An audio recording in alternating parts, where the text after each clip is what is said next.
Welcome to Point by Point, conversations, interviews, and legal commentary for today's business professionals. Brought to you by Waller. Many not-for-profit hospitals have faced economic struggles in recent years, but nothing quite like the combined impact of the COVID-19 epidemic and the looming economic downturn left in its wake. We look at the prognosis for this sector of the healthcare industry. Today, I'm joined by Denise Burke and John Tischler. Denise and John both advise hospitals and health systems across the country on how to best position their organizations for success. Denise is a partner in the firm's Healthcare Compliance and Operations Group and counsels clients on healthcare regulatory and reimbursement matters. Prior to becoming a lawyer, Denise was actually in quality management at a not-for-profit hospital, so she offers unique perspective for her clients. John offers hospitals, health systems, and healthcare companies, along with their financial advisors and lenders, experience and perspective in strategic transactions and financially complex situations that require creative solutions.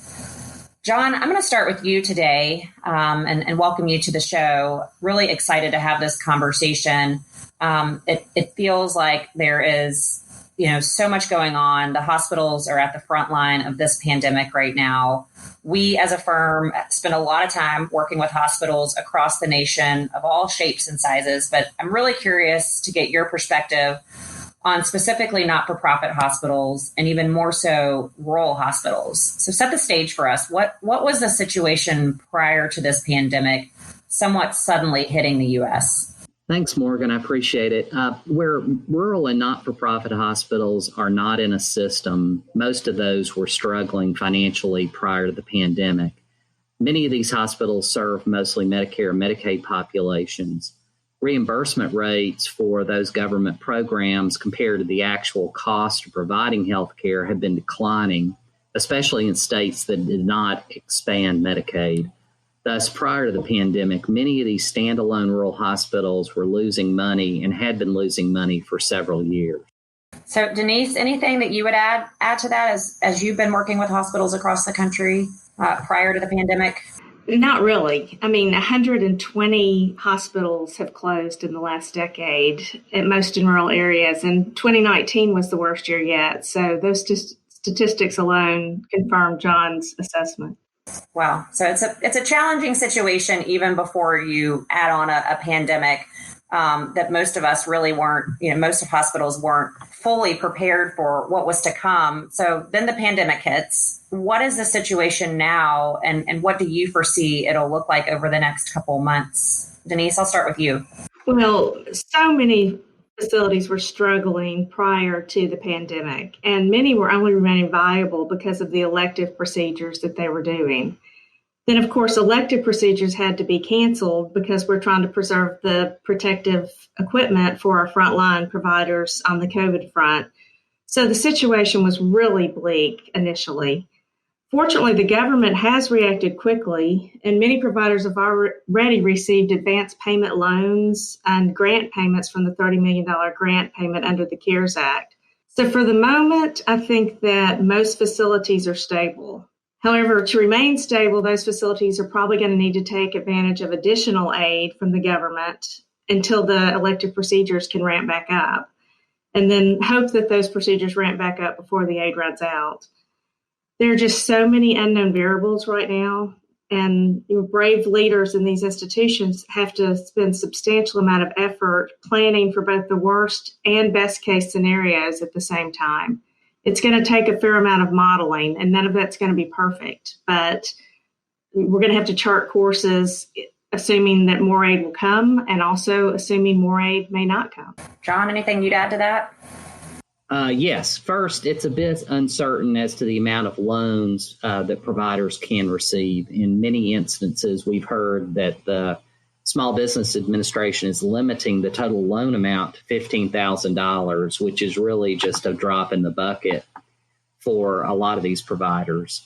And second, with the exception of the Payroll Protection Program, most of these are loan programs which will have to be repaid. Under the PPP, under certain circumstances, the loans will be forgiven, but most of the other loan programs have to be repaid, and there is an interest rate being applied. So this can create a real challenge for some of these hospitals, which were having trouble prior to the pandemic making ends meet.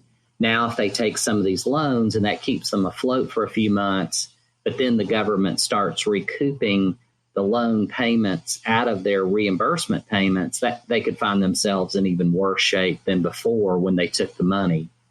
We'll need to see what type of payment terms and forbearances the government provides for a lot of these hospitals. But to me, it's pretty clear that these hospitals will not be able to repay the loans on a very short timeline.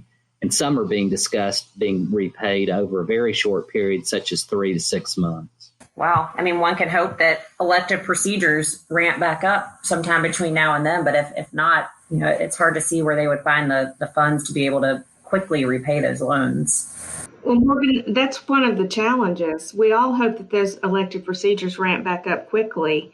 But think of all the factors that go into that. I mean, first, when are the governments going to allow providers to start doing elective procedures again? And when they do, are elderly patients going to be comfortable going out into the world to get those procedures before we have a vaccine?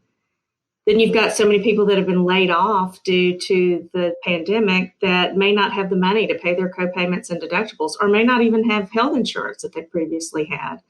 So that's going to be one of the difficult things to forecast. When can those elective procedures realistically start to ramp back up, and how fast will that occur? Right. I mean, I think kind of along those lines, in addition to serving influx of patients who have been or have possibly been exposed to COVID-19, hospitals are unable to offer these elective procedures and services, which are a large portion of their revenue stream. Can telehealth serve as a solution for some elective physician visits even? Oh, telehealth is absolutely essential in this crisis. When we have at-risk populations that don't need to be out and be exposed, telehealth has been a godsend to be able to get care to those patients in the safest possible environment. CMS, the private payers, and the states have all worked together to relax restrictions and licensure standards to allow that to happen, and to allow physicians to get paid for telehealth at the same rate as they would an office visit. But the revenue from telehealth and office visit can't begin to replace the elective procedure revenue. So while it's absolutely essential to get through this and to get basic care provided, it does very little to help the revenue issue of the canceled elective procedures. John, anything you want to add to that? I think I agree with Denise. Telehealth is going to be more important than ever before. I think this pandemic has shown what an essential service it can be. It was interesting to me to see how many telehealth providers were providing direct assistance to people, especially in the early days of the pandemic. So I do think it's going to be the future of a lot of basic healthcare advice. Yeah, I do think, so much of this feels a little doomsday-ish, but I will say, to me, that the telehealth aspects of this are really a silver lining. We've been talking about it for a long time. Seems like it's a great way for people to access healthcare that they might not otherwise have access to, particularly in these rural areas. So it really has, I think, sped up that process a little bit. And people are finally starting to kind of test what they can do with that technology. Switching gears here a little bit, Modern Healthcare actually had a headline earlier this week, liquidity crunch hitting health systems. In the article, one commentator stated, they're getting slammed with almost emergency care, ICU type care requirements on the coronavirus front that they may or may not make any money on at all. And at least temporarily, they're shutting down their more profitable lines of business. So this is very much in line with what we've just been discussing. But John, given your area of focus, I'd be curious to get your take on that article and what you make of all of this. I have no doubt that hospitals, a lot of these rural and standalone hospitals, will come out of this pandemic weaker financially than they went into it, notwithstanding the loan programs, the grant programs, and all the efforts that the government has made. As Modern Healthcare correctly notes, the lucrative elective type surgeries have stopped almost completely, and personal protective equipment and other costs have risen significantly. Long stays in the hospital are not financially good for hospitals because the private payers and government payers are not covering all the costs of those types of stays. And the longer a patient stays in the hospital, the more uncompensated care is being provided. while the government is increasing Medicare reimbursements temporarily, I doubt that's going to be enough to offset the significant losses hospitals are going to experience as a result of the pandemic.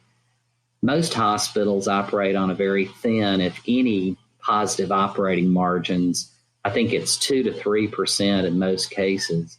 So I suspect almost all hospitals will suffer financial deterioration during this pandemic. I guess kind of along those lines, anything on the labor and employment front in terms of what the hospitals are now paying their frontline workers and what that will ultimately do to their bottom line? So on the labor and employment front, one of the challenges you're also going to start seeing is that a lot of the frontline workers are requesting and as they should rightfully be, are being paid sort of hazard pay, which is, an increase in their base salaries. And this is also only going to increase the expenses that hospitals are going to have to deal with, at least temporarily, and it should have a negative effect on their bottom line. So we've talked a lot about what was happening prior to the pandemic, what's happening now, the variety of funds that hospitals may be able to access currently. What action steps can they take right now? And can we talk more specifically about some of these funds, such as, the FEMA loans or PPP?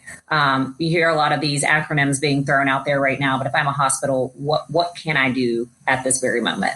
There are so many options that hospitals need to be looking at right now. And of course, it comes at a time when they need so much of their attention on the clinical issues to deal with the virus. But in addition to what we've talked about, the advanced payment loans, the payroll protection loans, which are forgivable, and grant money, which has already been distributed, hospitals should be applying for FEMA loans through their state FEMA organizations and small hospital improvement programs, what we call SHIP grants through their state Office of Rural Health. Of course, there's also another $70 billion in grants that the federal government is going to give that they have not defined the terms.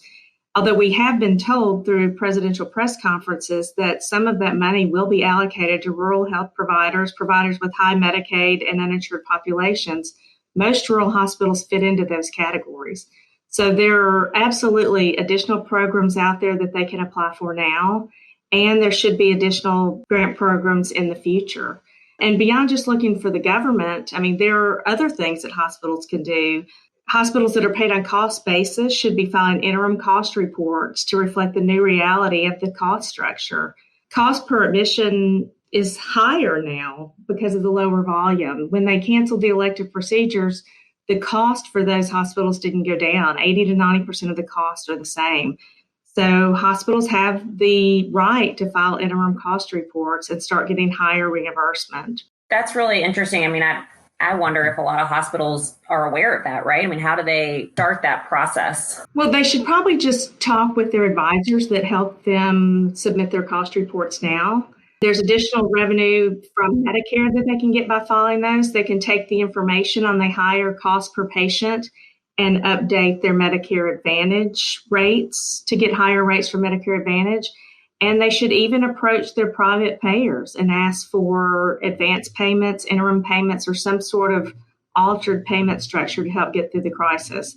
The private payers may not agree, but some have, and it doesn't hurt to ask. I've heard a lot over this past week about the Main Street lending program, and it's worth noting that today is April 15th, and tomorrow, April 16th, there may be new news that comes out about additional guidelines or additional funding that the government has issued. But for right now, this week, it seems like there's been a lot of conversation around Main Street lending program that will be available to hospitals and health systems with up to 10,000 employees and $2.5 billion in annual revenue. Anything worth noting about that program in particular? Well, one thing about it is that it is yet another, it's a loan program, and it does bear interest at anywhere, according to the guidelines, anywhere between 2.5% to 4% per annum. What it does allow is repayment over a 4-year period, and you can get a deferral for the first year of payments.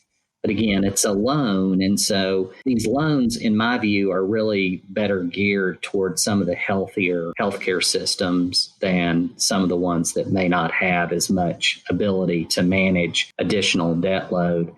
One thing that I've wondered about some of these lending programs, and I saw it in a press release about this Main Street lending program, is a lot of loan covenants that these hospitals have prohibit additional debt being put on the hospital. The Main Street lending program actually requires the lender that's providing the loan to represent that it will consent to this additional debt being placed on the borrower. So I think they are getting into some of the weeds here about how these programs are going to be able to help people by adding on additional debt. Denise, can you share some details about the accelerated or advanced payments that we were discussing earlier? Sure. I think most of our clients have already applied for the advanced payment loans, but for anyone who has not, we would absolutely recommend that they do that immediately. The advanced payment loans are exactly what they sound like. For hospitals, the government will provide up to 6 months of payments up front. 125% of those 6-month payments if you're a critical access hospital. At the end of 120 days, they do start recouping the amount that was loaned against future receivables, and hospitals have up to a year to completely refund that money out of those, before they have to start paying any interest. So for a year, it is a completely tax-free loan that we recommend that people take advantage of. We've seen some people that are hesitant to take the money if they have to pay it back. But in these times when volumes are low and we don't really know what's going to happen in the future, it's certainly our recommendation that people take advantage of that interest-free money. Morgan, one more thing I should have said on those advanced payment loans, they are extremely easy to apply for. Any hospital can just go on their Medicare Administrator Contractor's webpage, and most states it's either a 1 or 2-page form. CMS has already notified the Medicare Administrative Contractors the maximum amount that a facility is eligible to receive. So it's almost mind-boggling how easy it is to get money. Are there any additional funds hospitals should be aware of? Certainly lots of funds that they should be aware of. The FEMA grants that we've already covered, the SHIP grants. There are some additional smaller grants that are going to be coming out to handle telehealth network development and rural health outreach services. Providers can go on to grants.gov and see a comprehensive list of all the grants that are available. All right. So now I'm going to ask you to both get your crystal ball out. And will there be winners and losers in all of this? And who is most vulnerable given this situation that we're watching unfold in front of us? John, I'll start with you. Well, economics are Darwinian, and so the stronger you are, the most likely you are to prosper. And I think in this environment that's going to really bear out here. The well-capitalized institutions are going to be in the best position not only to survive, but I predict to go on an acquisition spree once there is more stability in the marketplace. I think, unfortunately, the less well-capitalized systems will be weakened by this situation. As we talked about, they're going to have a worse balance sheet than they probably went into the pandemic with. That should lead to more opportunities for competitors in the market to make strategic acquisitions and consolidate their reach over larger geographic areas. Naturally, some of the nationwide systems are going to be in strong positions, but I would also look to larger regional systems to be overall winners here. We saw this about 20 years ago in the banking industry. I think you'll start seeing a handful of national hospitals, usually systems that have 200 plus hospitals. But you'll also see about 15 to 20 regional systems that become very competitive or even dominant in some geographic regions. Denise, do you have anything to add to that? What's your perspective on how hospitals are positioned and what's to come in the near future? Well, just stating the obvious, providers who were vulnerable when this started will continue to be when it's over and will be more so. And that's why I keep circling back to the leaders just have such an enormous burden to be modeling out the best and worst case scenarios and to making sure that their boards are aware of both of those scenarios. And it's incredibly difficult to do when all the assumptions on which you're modeling are changing and you are not in control of. But we all hope the government will kick in and continue to provide funding as this story unfolds. But we have to manage as if that's not going to happen and have to be ready if that doesn't happen. So I think it's, hope for the best, but don't be prepared for a bailout. So obviously these hospitals, particularly in rural communities, are under a lot of financial, strains right now. There's a lot of challenges. We're hopeful that some of these funds coming from the government will help push them through these uncertain times over the next few months. But like you've said, they were challenged way before this pandemic, and I imagine this is only going to worsen the situation. So if I'm a leader of a hospital or I'm a board member at a rural community hospital, what advice would you give? And let's say that the hospital does need to shut. They're not able to sell the hospital or join a larger health system. What options are there available and what should they be thinking about? I think it's extremely difficult for leaders these days to think about these worst case scenarios. A hospital is the heart and soul of its community. It's usually the largest employer, and just so much of the identity comes through having the hospital in that community. But there actually are some things worse than losing a hospital, and that is the cases where you lose all of the healthcare services that go with the hospital. And so we've seen hospitals that sort of imploded quickly, where the community loses all of their healthcare services. The doctors take a job in the nearest town that offers them a job. They lose their ancillary services, their local mammograms, their local ASC. So I think it's just so important these days that people be modeling. And if there's even a possibility that the hospital is not going to survive, need to start transitioning and see what services can be preserved for the community. And almost always they can, if there is the time and the money to plan those transitions, to make sure you have arrangements to have doctors in the communities, to keep those diagnostic centers in the communities, to keep as many of the elective procedures in the community, even if you don't have a full service hospital. And, the studies have shown that industry will stay in communities if the community can get good health care. It doesn't necessarily have to have a full service hospital. But if they lose all of those services, people tend to follow and leave the community as well. So, while the government is handing out money and loans, and there's an opportunity to get at this money, I think we have to sort of be thinking both ways. If this is an opportunity to save the hospital and come out stronger, that's great. But if it's not, have those tough conversations with the board and be looking to what partnerships you can make or what actions you can take now to make sure that some services, as many services as possible, remain in the community. Well, I think that's great advice. John, anything you'd add to that? I agree 100% with what Denise said. And one of the things that she and I have actually spoken about, I haven't seen it happen very often, but I think it would be a real win-win, is to have some of these communities come together and pool their resources. A single community may not be able to support a freestanding hospital, a full acute care hospital, but a couple of communities or 3 communities could come together and support a hospital or support significant healthcare services for all 3 communities.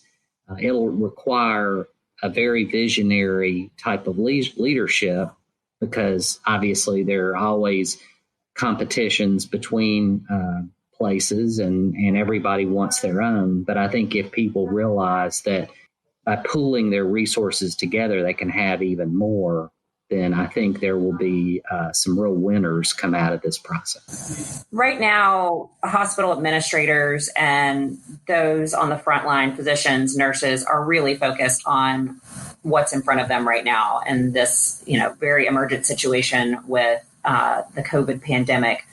But as a board member of a community hospital, they're really tasked with seeing the long-term vision for that facility and what can they be doing right now in the midst of this pandemic to best position their hospital for the future. Well, it's really hard to predict when the economy is going to be reopened and when people are going to get back to some semblance of normalcy and what normalcy will look like. But that does not excuse, unfortunately, boards from trying to engage in that behavior. And I think some of the best practices in that regard would be to see if they can't look out past even this year into the next few years and how best position the hospital to take advantage of what's coming down the pike with all the limitations that the hospital may be working under. So ultimately, I always think it's a good idea sometimes for boards, and I think this is a good time for this, and that would be to bring in a third party who can facilitate a long-term strategic plan for the hospital, because it may be in the hospital's best interest to begin looking at different deliveries of healthcare or different ways to deliver the healthcare, or do they need to team up with other deliverers of healthcare so that they can have optimal healthcare delivery in their community? Yeah, I know that we've talked about this and all the bad things that could happen in the worst case scenarios, but, we would like to envision a world where it's not all bad. We have incredible leaders in these communities and incredible boards that are interested in doing the best for their community. They work really hard. They're really smart people. And in many ways, the system has just been stacked against them because the system has been stacked to promote systems, hospital systems. Maybe in this time, some good will come out of this. Telehealth is being rolled out all across the country. This should improve care in rural health areas, and that should be sustainable. Maybe payers will understand that some of these services can be performed, and that will be sustainable. Maybe politicians will come together and see if so many rural hospitals are struggling and in danger of failing at the same time, they'll change some of the reimbursement systems that put those hospitals at disadvantages. Maybe we'll come up with some new treatments. We have pharmaceutical companies developing new treatments as quickly as possible. There are a lot of things that could come out of this in the end that are good if we can just all stick together and get our politicians and our leaders all pulling in the same way to hopefully make that happen. Great. Well, thank you both so much for joining us today on Point by Point. We really enjoyed the conversation. It seems that, hospitals are obviously faced with a lot of challenges right now, but also remain optimistic between the initial funding coming from the government and also what can come after the pandemic. So really appreciate the conversation and so glad to talk with you guys today. Yeah, Morgan, thanks for getting us all together to do this. We always love to talk about ways to save health care for rural communities. Yeah, I appreciate it, Morgan. I appreciate working with Denise a lot. She's great, and it's a lot of fun doing it with her. Thank you for listening to this episode of Point by Point, brought to you by Waller.